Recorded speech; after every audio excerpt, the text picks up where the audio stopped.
When it comes to the context of the Quran, perhaps there has been no treacherous figure mentioned more so than Pharaoh.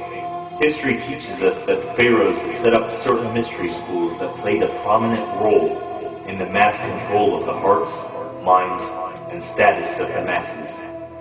The members of these mystery schools were exposed to some of the deepest and darkest secrets of the pharaohs, including the summoning of demon spirits which would assist them in the performance of magic. These demon spirits were usually depicted as serpents in most of the artwork of the pharaohs. As such, no matter how high and divine the pharaoh claimed to be, the snake was always placed above his head, signifying the amount of respect they placed towards the serpent, the representative of Satan, the master behind the scenes. The members of the mystery schools were eventually placed into highly influential positions of rulership. Together they set up a pyramid structure of power, placing themselves, the elite, on top.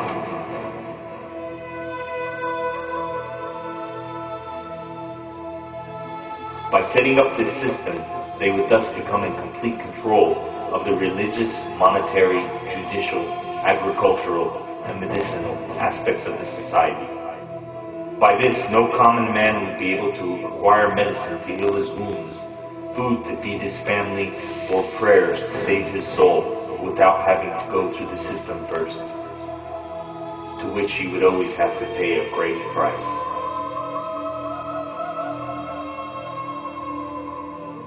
As such, the masses become completely dependent on this pyramid.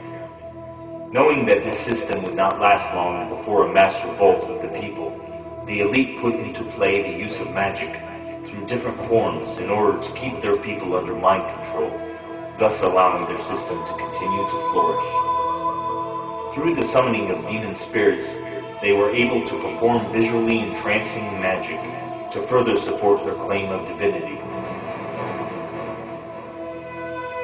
In addition to that, they have idolized themselves through towering statues placed in almost every corner of their cities, a repetitive image meant to establish in the subconscious of the people an idea of inferiority.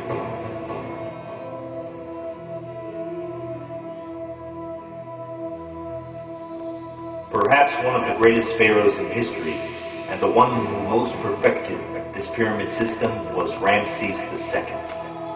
He is most prominently known as the Great Builder or Great Architect, a reference to his self-imposed divinity.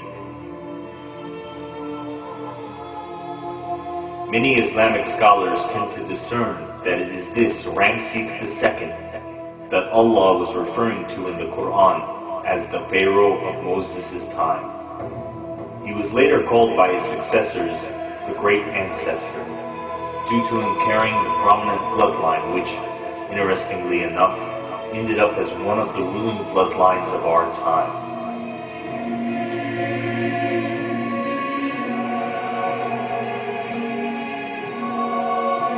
A big sign from Allah, as tall as a mountain, has appeared in the world.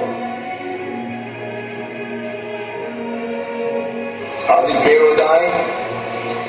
When Pharaoh was underneath the water, drowning, then the veils were removed from off his eyes. Prior to this, he was in adamant, obstinate rejection of the truth which had come from Moses, alayhi salam. I don't worship your God.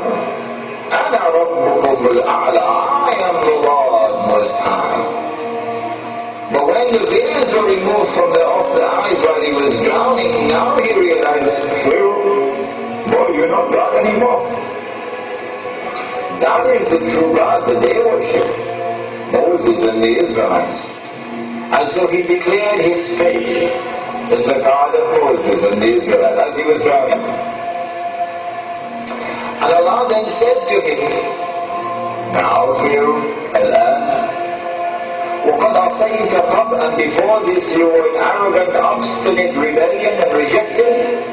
وَكُنْتَ مِنَ الْغَافِلِينَ, and you were in negligence of the truth. فَالْيَوْمَ نُنَجِّيكَ بِبَدَنِكَ, this day we have decided to preserve your physical body. لِتَكُونَ لِمَنْ خَلْفَكَ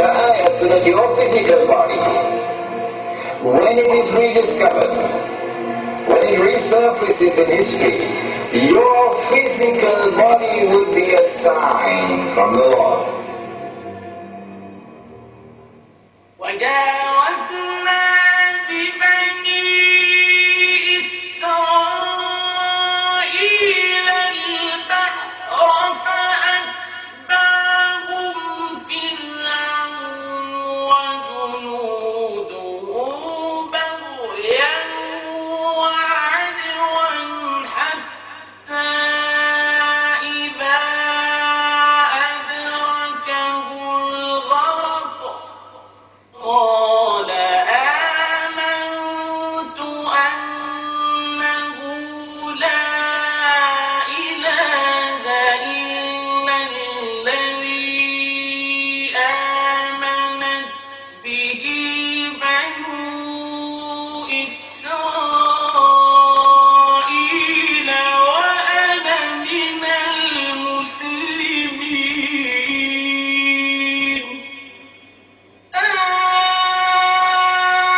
الآن وقد عصيت قبل وكنت من المفسدين فاليوم ننجيك ببدنك لتكون لمن خلفك آية.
One scientist, I don't recall who it was, made an interesting comment that the universe is not stranger than you imagine.